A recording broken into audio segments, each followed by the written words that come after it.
Hello, everyone, and welcome back to another episode of Content Alchemy with Matt Vojak and me, Shelby Haggerton. And we're going to be talking even more about what goes into, creating great content marketing. What are the ingredients? What is the alchemy? And today we're going to have Drysen Carsten on the show.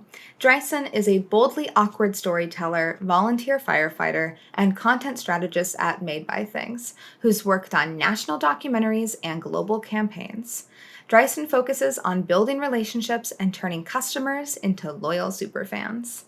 And we have a really great conversation planned for you today. We do talk about what does it mean to be a loyal super fan of a brand, and how do we get people there, and what are the touch points? What are the steps to get people into that place?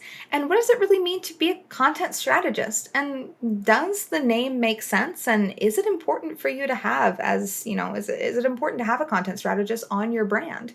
So let's get into it. All right. Hello, Drysen. It's so good to see you. And it's great to have you on the show. This is really exciting. This feels good. Yeah, I know. I get to see you like kind of almost every day, every other day at least. So it's nice to be like in a recording session. But let's hop into things though. So we really want to get into the idea of content strategy in this, and getting people really comfortable with your brand and making them fall in love with it. And you are a content strategist, that is your title. And I would really love for you to just kind of break down what that title means to you. Yeah, absolutely. I will answer that with a story because we're a story-driven studio here at Made by Things, and I think that's more fun. So this morning, I was actually lying in bed, woke up about 4:00. And I instinctively opened Facebook and started scrolling through the reels. And then I went to TikTok. And again, I couldn't find anything that was fun or engaging. And then eventually I found myself on Instagram. And a thing popped up into my feed. It was an early interview with Steve Jobs. And it was a conversation where someone was basically making fun of him, saying, why don't you have the latest technology in your stuff? Why is it like locked down? You don't give everybody what you need. And his response was so poised, where you're not trying to sell somebody on the best camera. You're trying to sell somebody on an experience. And what I think from being a content strategist is a lot of that, where you might think you need an explainer video. You might need something that it talks about the benefits and the features, or a brand film. But reality is, when people interact with you online, what is that experience they have? Is it something that inspires trust, where they're like, cool, I am sure that this person is going to be able to accomplish what I need? Are you building curiosity where they would want to look at you in the first place? And do you have enough information and education that's entertaining that I want to watch, that I can self-educate to be like, okay, this is the right product or the right service for me? That entire overview umbrella is an ecosystem of content. And if you don't have the right pieces in place, that thing falls apart really fast. And suddenly it's disjointed. It's not smooth. It doesn't flow. So my role as a content strategist is to really partner with marketing people that are trying to build a more cohesive plan, feeling, vibe, ecosystem. So when people find their brand, interact with their brand, it inspires, someone to learn more. It builds trust. They have the power to be, self-educate, a customer does, and then they take an action to make a sale.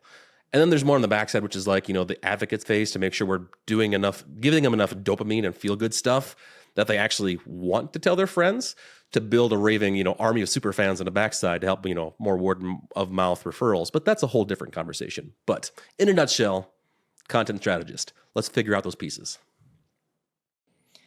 You talk about this idea of dopamine. You talk about this a lot in a lot of our calls. And I know you said it's a whole different conversation, but let's have it for just a moment here. Why do you think that's so important when it comes to content? Yeah. I think in 2024, the words like, strategy and storytelling are important, but they're almost buzzwords because everyone wants to talk about story. Everyone's, pushing in that direction. And story is important, but if it doesn't make you feel something, what's kind of the point? And what I mean by that is like there was a conversation you had, Matt, a while ago where you were talking about conflict. And it was I think it was the thing you did for Provide where you're like, does the dog die? And there's conflict there. And the ultimate response was no, we're going to, maybe think about that happening, but no, we're not actually going to go down that road. But that makes you stop and feel something. And that feeling of something is dopamine. Sometimes that's, a good thing. Sometimes it's sad or conflict, but you need to feel in order to resonate and connect. Otherwise, it's just noise because, in 2024, we have a lot of noise in our marketing and advertising. So how do you stand out apart from everybody else instead of being the same? There was I was actually talking to somebody this morning about this. It's a fun quote. I wish I could remember who provided it, but the quote was something along the lines, I wrote it down because I thought it was really, really, really, really important. And it was along the lines of conventional wisdom leads to conceptual blindness.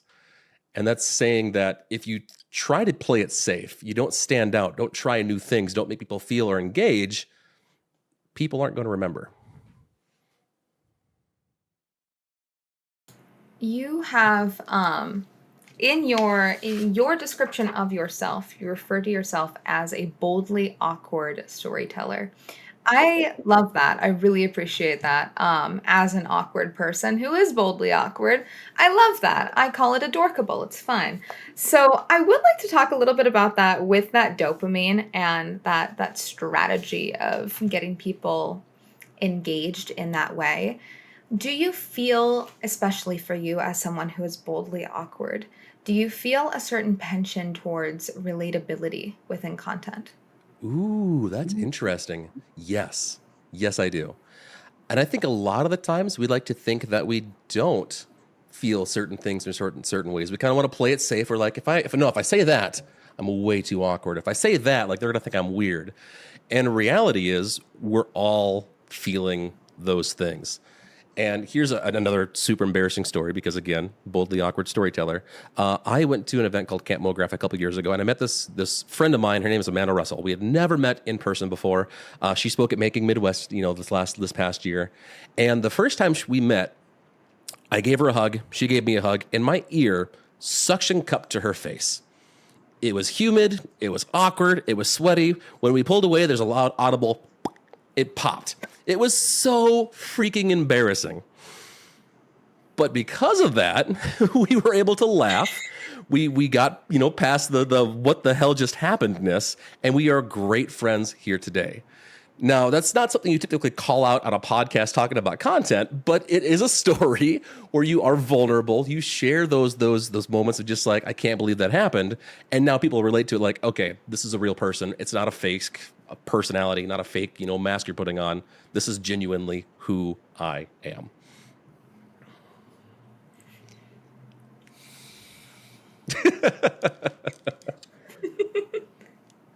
Am I being too loud?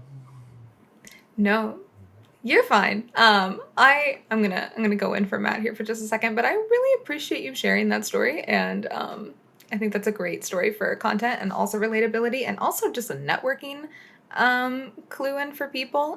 Be awkward in your networking when you meet people. Have your ear suction come to their face. I mean, you never know, you're gonna create a lifelong friendship. Anyway, over to Matt. Yeah, sorry. My speaking of ears, my headphones just cut out as you were kicking it over to me. So, I guess what I'd like to go more into is just kind of like, I don't know, like a little bit more into that strategy side of things a little bit more. Sorry, the kids just got home too, and it's just a disaster over here. Anyway, This is relatability. It's okay. this is all relatability. The idea of like, well, I guess let me ask this first. I'm curious about, in your role, how you generally think that the world of marketing is doing right now when it comes to content. Do you think that they are going in the right direction, or do you think that there needs to be a big shift? Yeah. Just curious your overall thoughts. I think right now there's a prime opportunity for people to really stand head and shoulders above everyone else. Because, you think back to, 5 or 10 years ago, you had really crazy things going on. Like Red Bull had somebody jump out of a hot air balloon in the atmosphere to plummet to Earth. But you don't see those kind of crazy things right now. And everyone's, in the last couple of years in the marketing world, budgets have kind of like been readjusted. There's been a lot of layoffs in the last couple of years, so people are kind of finding their stride. But a lot of people are just in a let's play it safe, let's be conservative mindset. And when everyone does that, there's a really cool opportunity to say, no, let's be different. Let's stand out and do something crazy or fun. I think a prime, what am I trying to say? Use case for that is what Liquid Death is doing. All of their products are very bold, in your face. They make you think. They make you just kind of go, I know what you're doing there. And they're not afraid to be polarizing. And when you pick a side and you're going to double down on something, yeah, you're going to offend and piss off and push some people away. But you're going to attract other people. And as long as you know your market and where your core audience and money's coming from and stuff, you're not trying to alienate. There's some bad examples, like Sticker Mule really made a lot of artists, which I think generally tend to be a little more on the opposite side of where they stick their stance on. Bud Light, kind of the same thing, went the opposite way. They kind of polarized in the wrong direction. But as long as you understand where your audience is and you're not afraid to double down and dive into those people, you're going to attract more clients like that, because people aren't afraid to have a conversation about what you believe in. So in the world of marketing right now, I think there are a lot of really cool opportunities for people to stand up and say, we want to try something crazy. We want to be the next Red Bull, the next Liquid Death, the next whatever. And we're going to try some new things. Yeah, I love that though, because I really do feel like we're in a very conservative point right now of, we don't want to push too much, we don't want to try different things. But I keep looking, I've been watching Only Murders in the Building. Matt knows this. And that might be a little bit of I don't know, we might have something soon. Who knows? This is a little foreshadowing. Anyway, but we've been watching Only Murders, or I've been watching Only Murders in the Building, and every single time I'm watching, there has been a commercial for Velveeta mac and cheese, okay? What they've been doing right now is they're having the weirdest commercials they can do, the weirdest advertisements of, let's have somebody riding a bull, just standing on top of a bull ride machine, just eating mac and cheese out of a glass cowboy boot. Let's have a girl eating mac and cheese in the middle of like a parade, just out of her fanny pack. And it's so eye-catching and so weird.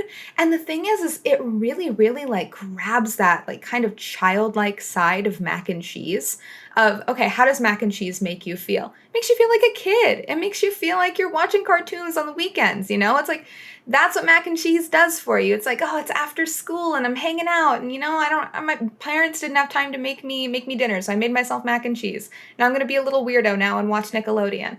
That is how that mac and cheese should make you feel. And I feel like those advertisements have done it, and they've spoken to that audience. They know what those people want to see. And it's something that is both relatable to kids because it's odd, and it's also relatable to adults because there is a little certain nostalgia factor in there. But they could have done something really simple. They could have had a mom making mac and cheese for their kid, which would have been fine. But they chose to go the weird route. And now, because of that, I'm talking about it even when I'm not watching the advertisement. Exactly. That makes me think a little bit about Pepsi recently did an ad where they would just chase just pizza delivery people in general, because nothing goes better with pizza than Pepsi. And it was this hilarious shout out where they're almost like stalking these delivery drivers just so they could be there to hand over a case of Pepsi when people got their pizza. And it was so cringe. It was so awkward. And just like you could tell the delivery drivers were not into it. And because of it, I was so there for it. And when we went shopping yesterday, that's the first thing I grabbed. So I grabbed some Pepsi because I was still laughing about that ad.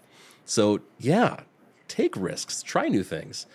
Hopefully in the world of motion graphics and animation, because that's my personal favorite medium of all the mediums.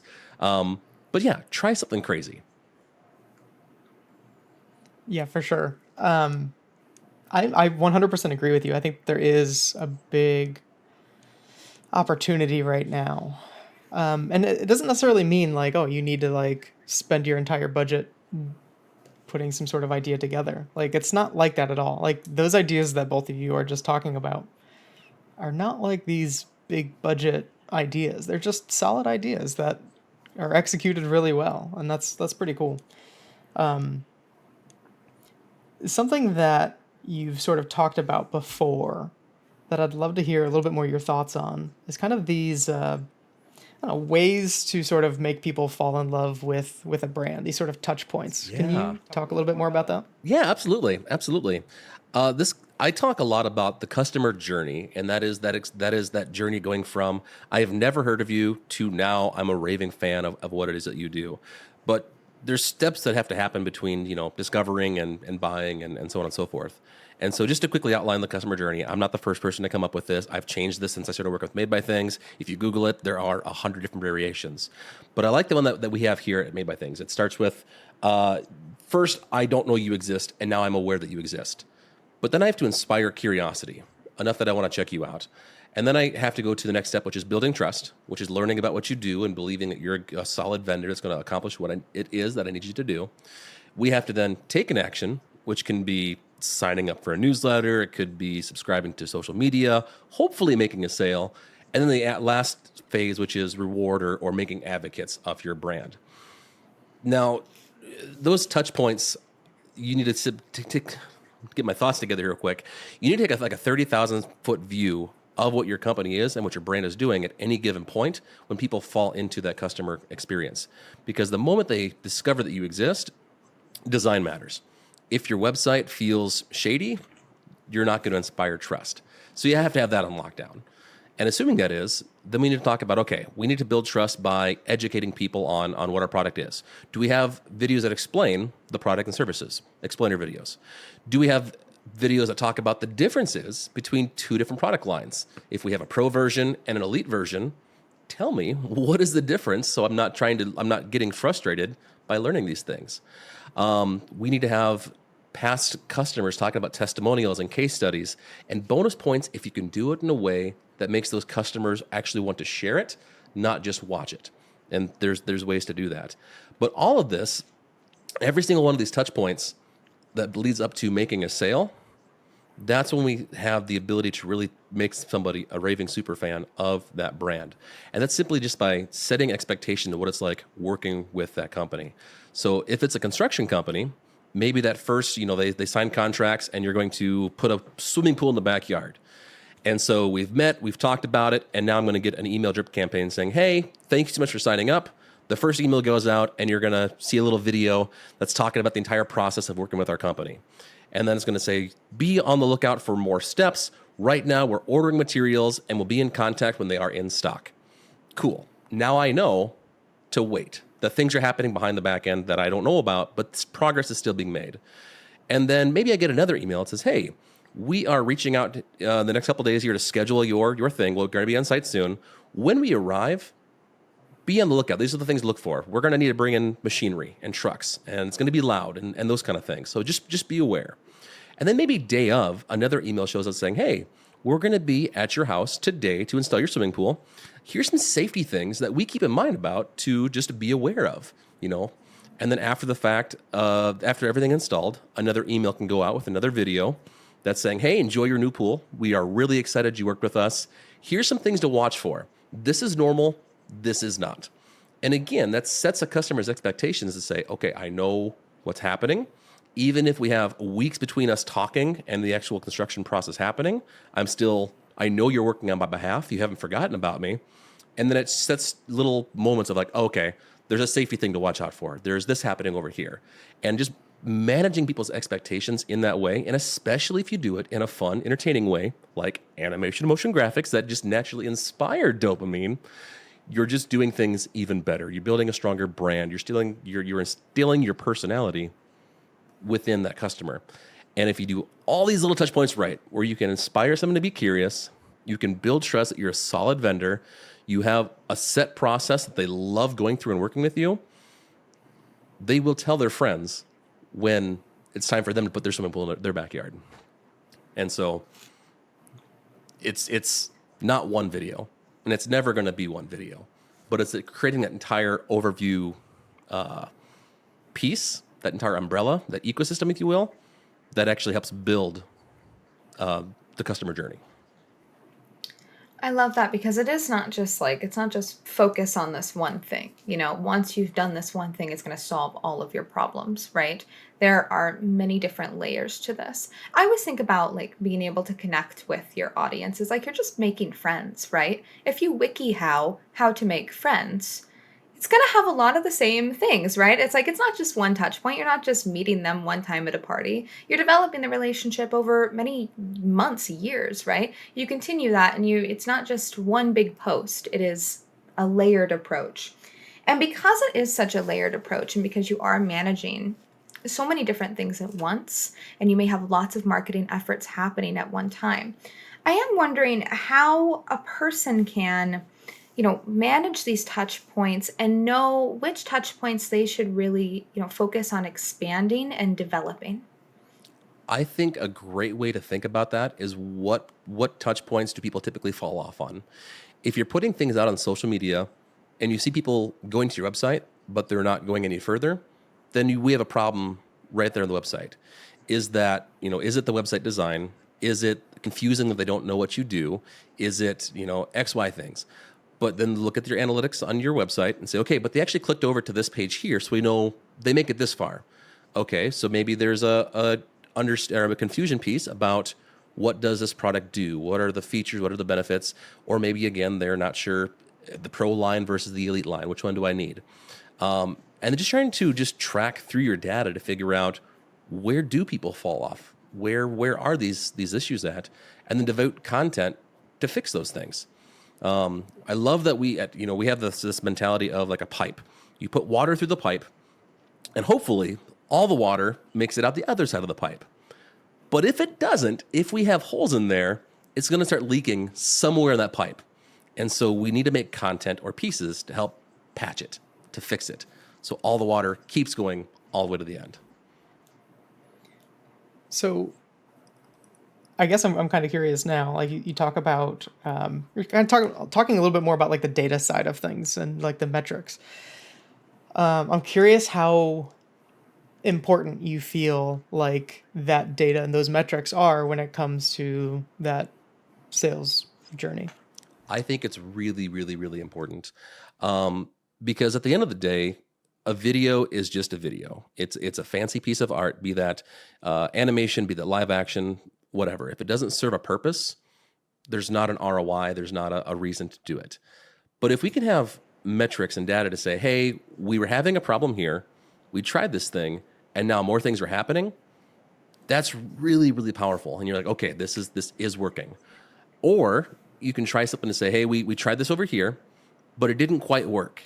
Let's A/B test video just like you do with anything else in a marketing campaign, anything else, to see if it works a different way. Because I think, again, this is before I joined Made by Things, you guys had a really cool case study where you had the visuals over here, you had a different script over here, and then you tried them together, and it really took off and had success. I don't think enough people talk about A/B testing video in the same way that we do other things in the marketing world. So, yeah, it's really important. I think that kind of leads us back to that initial conversation about your actual job title of content strategist. And kind of there's almost like they almost fight each other, right? Of content v strategy, right? So I think it's the qualitative versus quantitative approach. And I would love to hear, because I know you're saying, strategy is very much a buzzword, right? But at the same time, data matters, analytics matter. So at the same time, your strategy matters. There's a reason this is a buzzword. How would you break down really those two parts of that title of content versus strategy and how those can come together and also how they work separately at the same time?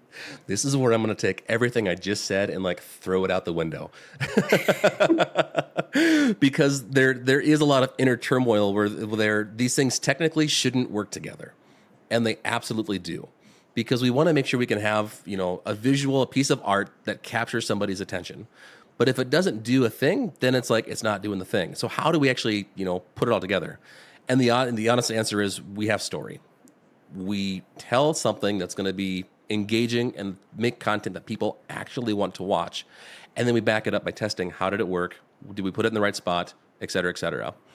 There was a podcast that I was a part of a while ago where I was asked this to look at the data, and they said that all this podcast, this one episode, got like 600 more views than everything else. So obviously, that piece of data is like this must be the topic we have to talk about.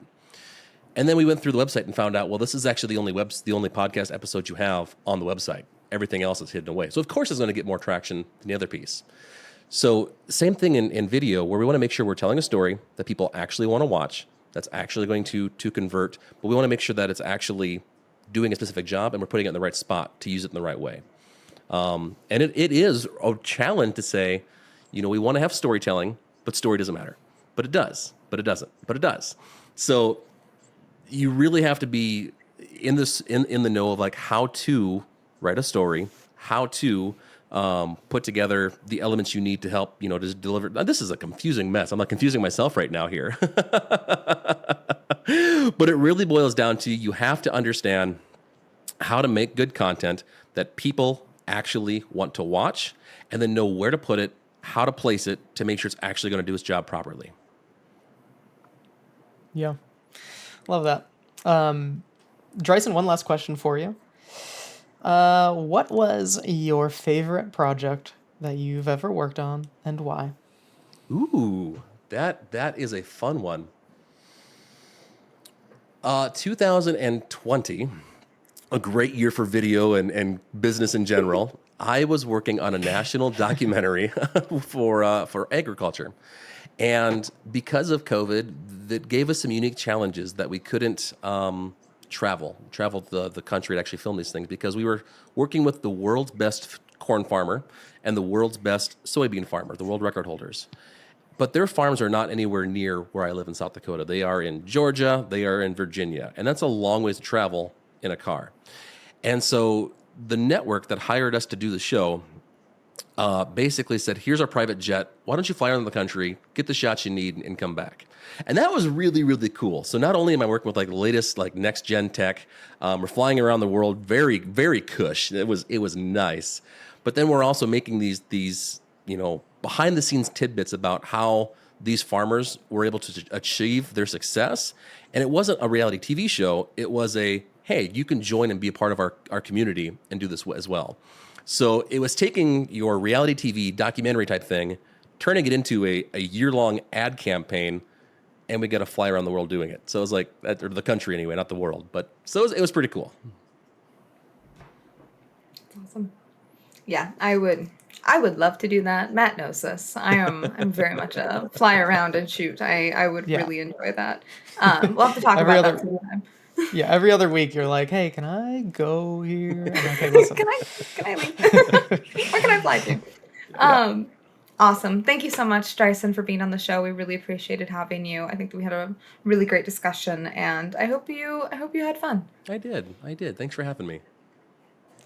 So, love the chat with Drysen. We were just kind of talking a little bit, just kind of the wisdom that he has with a lot of this stuff.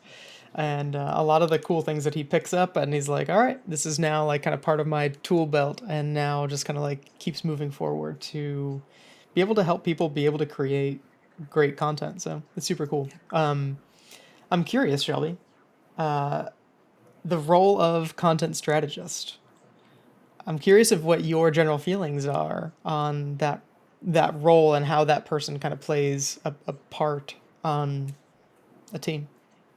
Yeah, it is a really interesting thing, and I do go back to that kind of those questions I was talking about content and strategy not maybe always aligning within the definition, or at least their definitions.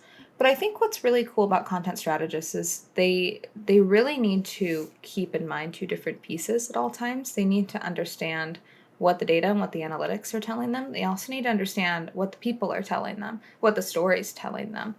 And that's a lot to keep in mind, because everything tells a story. And this is something that I was thinking about, especially as we were talking about that last point, is everything tells a story. So the data is telling a story, the way people are responding to something is telling a story, and how much you're doing in terms of your marketing is telling a story about your brand beyond the actual, content itself that you're creating.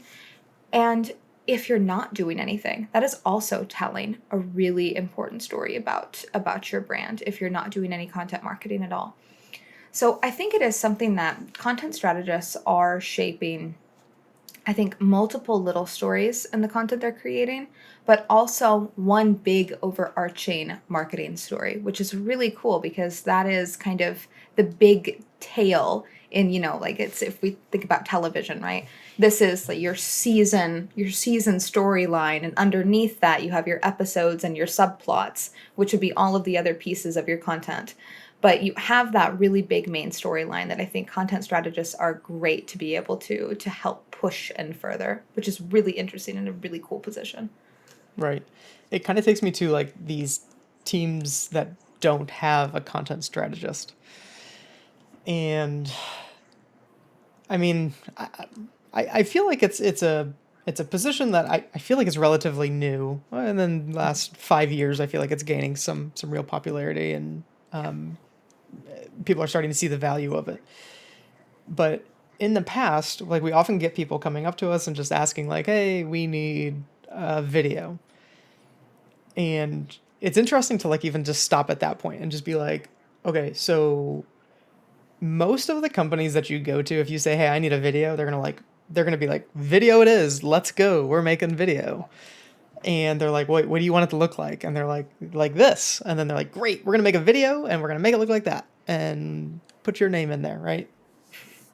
And with the rise of the content strategist, or just strategy in general, it's not enough anymore to just create this one piece of content that is going to make sweeping changes in a business and help someone reach all of their goals. It's just not enough. Truthfully, I'm not sure if it ever was, but I think that it was a little bit easier, we'll say, in the past. And, instead of saying, okay, video, let's just do it. Instead of that, it's, and like how we like to work with the partners that we have is, hey, okay, well, why? Why do you want that video? What exactly are you hoping to change with the business?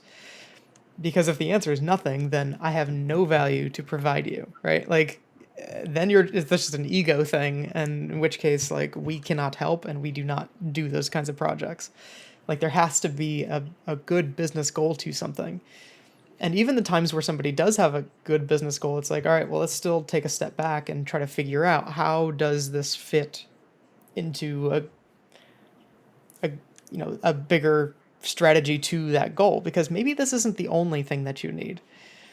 And not to say that we like always just try to do something way bigger, but it's, if we can fully understand the goal that we're doing, yes, like maybe this video that you thought like we need to do, I guess the perfect example is like when someone came to us asking for an explainer and we're like, why? And it was like, hey, we want to get awareness. And it's like, okay, well, if awareness is truly the goal here, then it should be different than an explainer at this point. Because, when you talk about where an explainer actually sits in a sales funnel, people, like, that's not the first touch point often.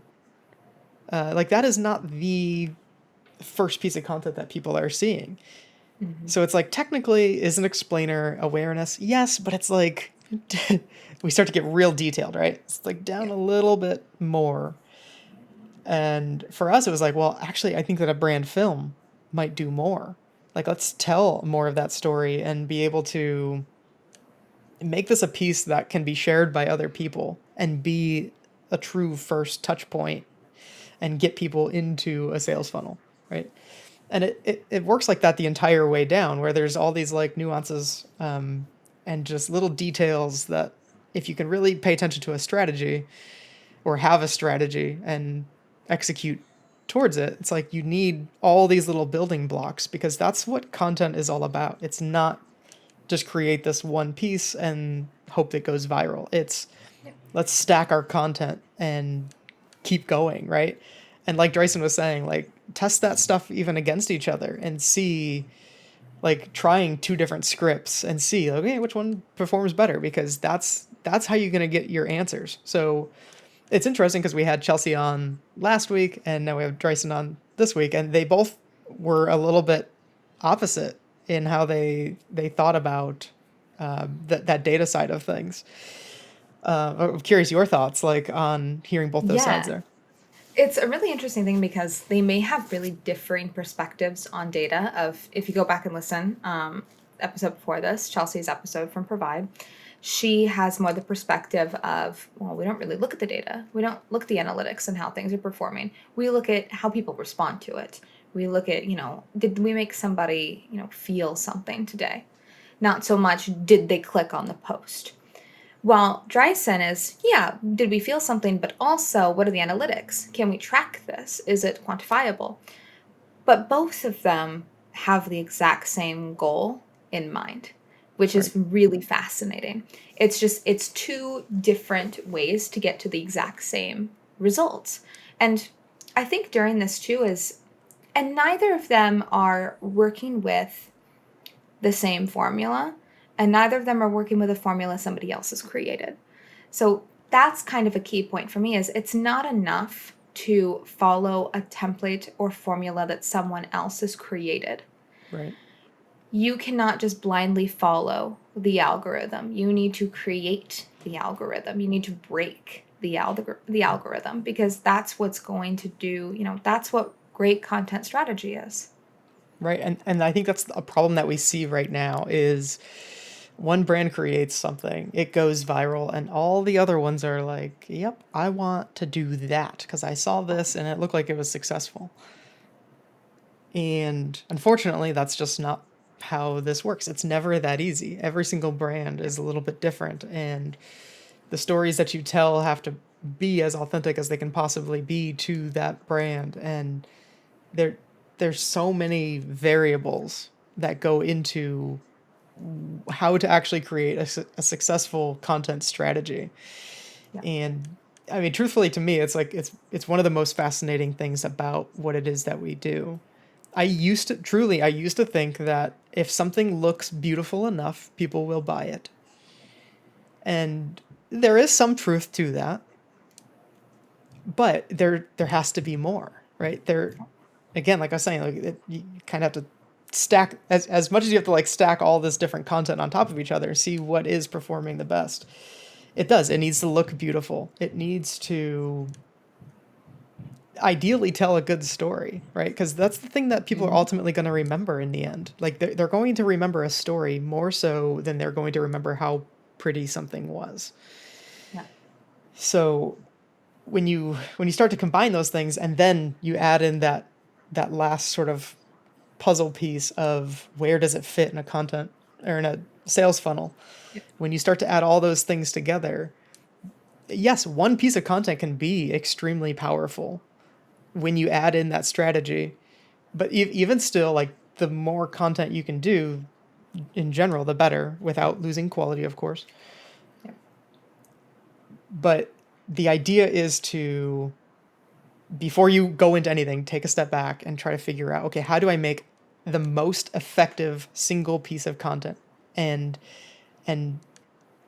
how does that add into the overall picture of everything?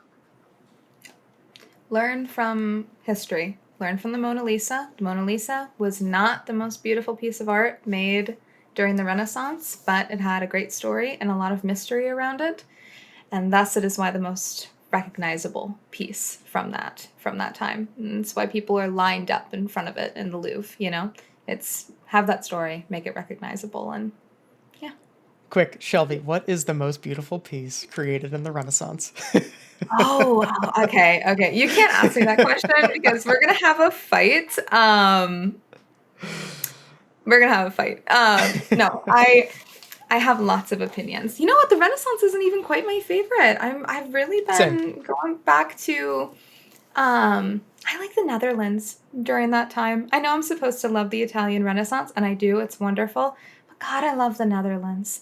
You know what I love is I love all the Dutch art of. Okay, hold on. We're having a little aside for a moment. You stay magical, everybody. Stay magical, but hold on. Everybody go and Google before this ends, go and Google all of the beautiful Dutch art of just still life paintings, and it's all flowers and they have little insects crawling in them. you'll feel different about your life. You might feel a little bit more fragile for a moment. You might reflect on your mortality. Anyway, stay magical, everyone. This was Content Alchemy. I'll see y'all next week. Bye.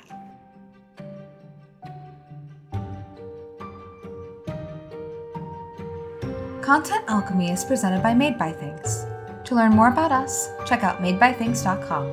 And if you have a topic you'd like us to discuss, send us a message at alchemy@madebythings.com.